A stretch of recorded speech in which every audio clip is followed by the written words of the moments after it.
ఈ ప్రపంచంలో ఎందరో మనుషులు, ప్రతి మనిషి వెనక ఒక కథ ఉంటుంది. ఆ కథలో సినిమా కథను మించిన మలుపులుంటాయి. ఆ మాటకొస్తే ప్రతి ఒక్కరి జీవితం అంతవరకు చదవని ఒక మూసిన పుస్తకం లాంటిది. తర్వాత పేజీలో ఆకాశమే ఉందో అగాధమే ఉందో ఆ పేజీ చదివిన వాళ్ళకు మాత్రమే తెలుస్తుంది. దూరం నుంచి చూసి నవ్వుతూ కనిపించిన వాళ్ళ వెనుక కన్నీళ్లు లేవనుకోవద్దు, కన్నీళ్లతో కనిపించిన వాళ్ళ వెనుక సుఖాలు లేవనుకోవద్దు. ఏ ఇంట్లో దోశకు చిల్లులు ఉండవు చెప్పండి? అలా అని చిల్లులు లేని దోశ తినడానికంత రుచించదు కదండి.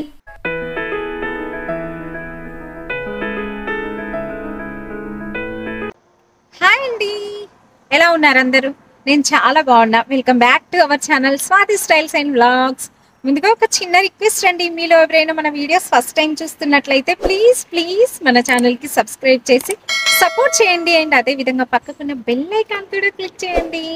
ముందు నుండి సపోర్ట్ చేస్తూ వస్తున్న వాళ్ళందరికైతే యాజ్ యూజువల్గా బిగ్ థ్యాంక్ యూ అండి. అండ్ ఈ వీడియో వచ్చేసి కొంతమంది కొన్ని కామెంట్స్ చేస్తున్నారండి. జనరల్గా కామెంట్స్కి స్పందించాలని నేనే కాదు, ఏ యూట్యూబర్ కూడా కామెంట్స్కి ఎక్కువ రిప్లై ఇవ్వాలని అనుకోరు. ఎందుకంటే మనం ఒకటి ఇస్తే ఇంకొకటి అవుతుంది ఎందుకు అని అనుకుంటారు.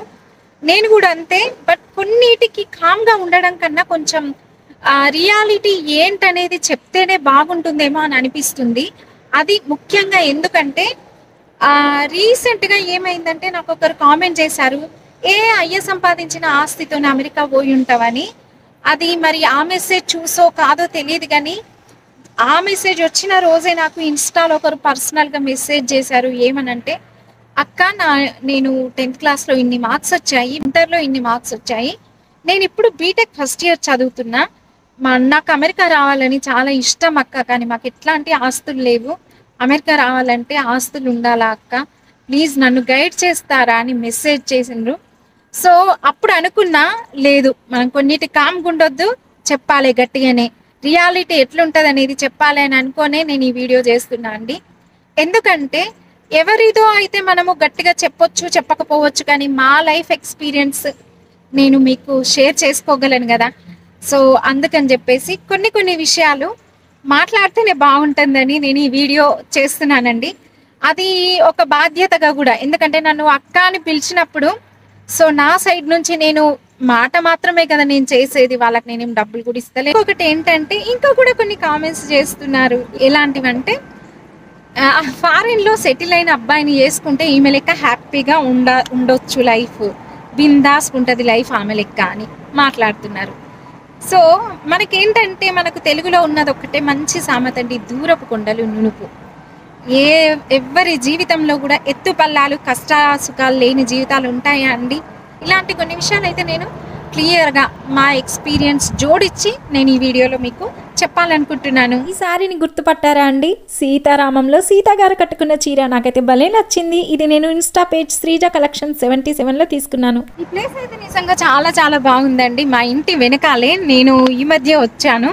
అప్పటి నుంచి అనుకుంటున్నాను ఏదైనా మంచి వీడియో ఇక్కడ షూట్ చేయాలని. సో కింద వాటర్ కూడా ఫ్లోటింగ్ అవుతున్నాయి, చాలా బాగుంది చూడడానికి. పక్కకు పార్క్ కూడా ఉంటుంది. సో అవన్నీ నేను మీకు తర్వాత చూపిస్తాను. ఫస్ట్ అయితే మనుషులు తన కష్టంతో అంతరిక్షంకి వెళ్తున్న రోజులండి ఇవి. అలాంటిది అమెరికా రావడానికి అమ్మా నాన్న సంపాదించిన ఆస్తులే ఉండాలంటారా చెప్పండి? ఉంటే మంచిదే అండి. ఉంటే ఏంటంటే మనము రావడం ఈజీ అవుతుంది. అంటే మనమే మనీ ఎర్న్ చేసుకొని రావాల్సిన పని లేదు. సో మనము యాజ్ సూన్ యాజ్ మన బీటెక్ అయిపోగానే మనం వెంటనే వచ్చేసేయచ్చు ఎంఎస్ చేయాలనుకుంటే. కానీ అలా లేని వాళ్ళు ఉంటారు కదండి, అందరూ సిల్వర్ స్పూన్ గోల్డెన్ స్పూన్తో పుట్టారు కదా, మాలాగా మట్టి స్పూన్లతో పుట్టిన వాళ్ళు కూడా ఉంటారు కదా. సో కాకపోతే ఏ విషయమైనా ఒప్పుకోవాల్సిందే కదండి, ఎవరైనా సరే ఇక్కడికి వచ్చినాక కష్టపడాల్సిందే. అది ఎంత మంచి పొజిషన్ ఉన్న వాళ్ళైనా సరే ఇండియాలో ఇక్కడికి వచ్చి ఖచ్చితంగా ప్రతి ఒక్కరు కష్టపడడం అంటే ఏంటో నేర్చుకుంటారండి. ఎందుకంటే మనం తెచ్చుకునేదేమో రూపాయలలో, ఖర్చు పెట్టేది డాలర్స్లో కదా. సో మనం ఎంత తెచ్చుకున్నా సరిపోవు, మళ్ళీ ఇక్కడ వర్క్ చేయాల్సి ఉంటుంది. నాకైతే ఒక్కటే అనిపిస్తుంది, మా చుట్టాలు వాళ్ళు వీళ్ళు ఇక్కడ ఎంఎస్ చేసే వాళ్ళని చూస్తే, అరే ఇంత బాధ్యతగా ఉంటున్నారు వీళ్ళు అని. సో మా హస్బెండ్ కూడా అదే అంటాడు, అబ్రాడ్లో, యుఎస్ అని కాదు, అబ్రాడ్లో ఎంఎస్ చేయడానికి వస్తే అసలు వాళ్ళకి అప్పుడే లైఫ్ వాల్యూ తెలిసిపోతుంది అని అంటుంటాడు. నిజంగా ప్రతి ఒక్కరు చాలా హార్డ్ వర్క్ చేస్తుంటారు. మేము యూఎస్ఏ రావాలి అనుకున్నప్పుడు మాకు బ్యాకప్ ఎక్కువేం లేకుండే అండి. సో మరి అలాంటప్పుడు మేము ఎలా ప్లాన్ చేసుకున్నాం అనేది ఒకసారి చెప్పాలనుకుంటున్నా. మేము ఎలా వచ్చామంటే మా హస్బెండ్కి చాలా ఇష్టం ఉండేదండి ఎంఎస్ చేయడానికి, యూఎస్లో చేయాలని చదువుకునేప్పుడే అనేవాడు. కానీ మా పరిస్థితులు ఎలాంటివంటే మాకు ఇండియాలో ఇద్దరం ఎంసీఏ చేసాము. సో ఆ ఎంసీఏకే లోన్ తీసుకొని చదువుకున్న వాళ్ళము. నెలకు మనకు బస్ పాస్ తీసుకోవడానికే డబ్బులు అడ్జస్ట్ చేసుకున్న వాళ్ళము. ఇంకా అమెరికాలో ఎంఎస్ చేయడం అనేది కాంట్ ఈవెన్ ఇమాజిన్ అన్నమాట. అలాంటి సిచ్యువేషన్ మాది. సో కాకపోతే ఇంకా తర్వాత మాకు చదువైపోయిన తర్వాత జాబ్ వచ్చింది. జాబ్ వచ్చిన తర్వాత అప్పటికి కూడా తనకి ఇంకా ఇంట్రెస్ట్ ఉండే రావాలి అని చెప్పేసి కంపెనీ నుంచి H1 చేశారు. కొంచెము మా లైఫ్లో ఏదైనా సరే మేము బాగా కష్టపడ్డ తర్వాతనే మాకు వచ్చింది, గమ్మున ఏది రాలేదంటాను. అందుకే నేను తనకు ఒక 4 times H1 వేసినా కూడా ప్రతిసారి పిక్ అవ్వలేదు లాటరీలో. సో అందుకని ఇంకా ఆయనకి చాలా ఉంది కదా రావాలని. సో ఏం చేశాడంటే స్టూడెంట్గా వచ్చాడనమాట ఇక్కడికి. స్టూడెంట్గా రావడానికి అప్పటికి ఒక 3 years పైగా జాబ్ చేశాడు కనుక ఒక 10 lakhs ఉండే తన దగ్గర. సో ఇంకో 10 lakhs లోన్ తీసుకొని ఒక 20 lakhs చేసుకొని అలా వచ్చాడు. అప్పటికి నాకు మ్యారేజ్ అయిపోయిందండి. అంటే మా ఇద్దరికి మ్యారేజ్ అయిన తర్వాత నన్ను అక్కడ ఉంచేసి, ఎందుకంటే ఇక్కడికి వచ్చాక మనం స్టూడెంట్గా వచ్చిన వాళ్ళ ఖర్చులు బేర్ చేయడమే చాలా ఇబ్బంది పడుతూ ఉంటారు. అట్లాంటిది మనకు డిపెండెంట్గా ఇంకొకరిని తీసుకొని వచ్చి చాలా కష్టం. అట్లాగా వాళ్ళను ఇబ్బంది పెట్టడం అవుతుంది. అప్పుడు మనము లైఫ్లో సెటిల్ కాకుండా అట్లా ఉంటుంది అన్నమాట. సో అందుకని చెప్పేసి ఆయన ఒక్కడొచ్చి ఆయన సెటిల్ అయిన తర్వాత 2.5 yearsకి నేను వచ్చాను.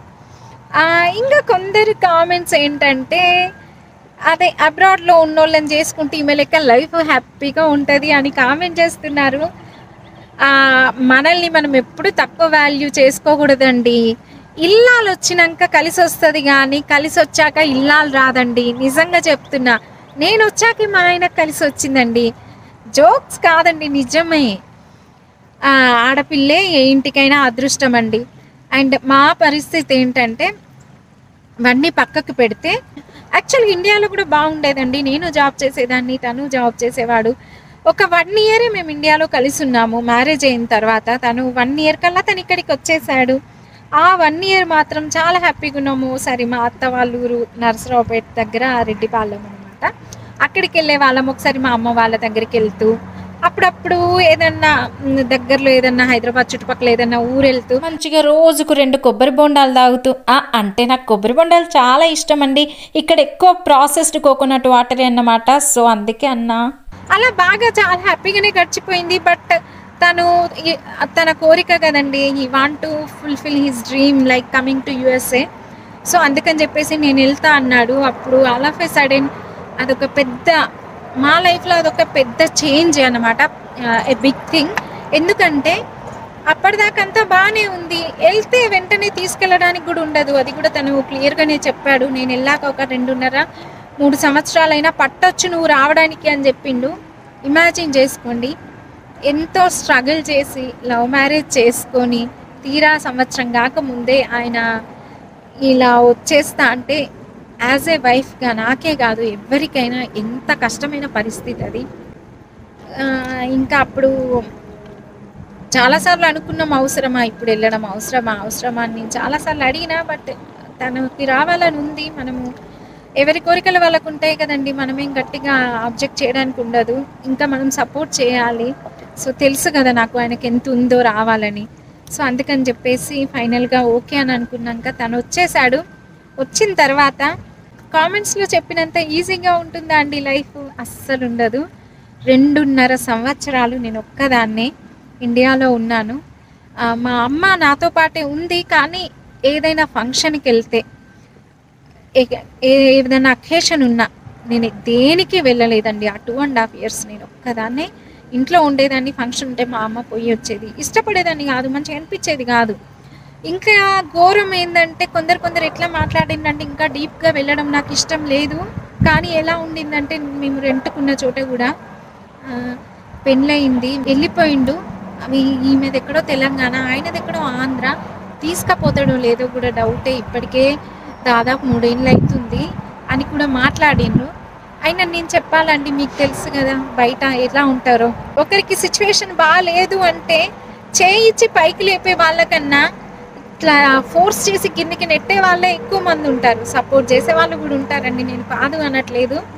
బట్ గమ్మున అరే ఒక ఆడపిల్ల అలాంటి సిచ్యువేషన్లో ఎంత బాధపడుతుంటుంది. మనమేమనొద్దు అని అనుకునే వాళ్ళకంటే ఏవో మాటని హ్యాపీగా ఎంజాయ్ చేద్దాం, చిట్ చాట్ ఏదో ఉబుసిపోని కబుర్లు, కాసేపు టైం పాస్ కోసము ఏదో అనుకొని అలా కూడా అన్న వాళ్ళు కూడా చాలామంది ఉన్నారు.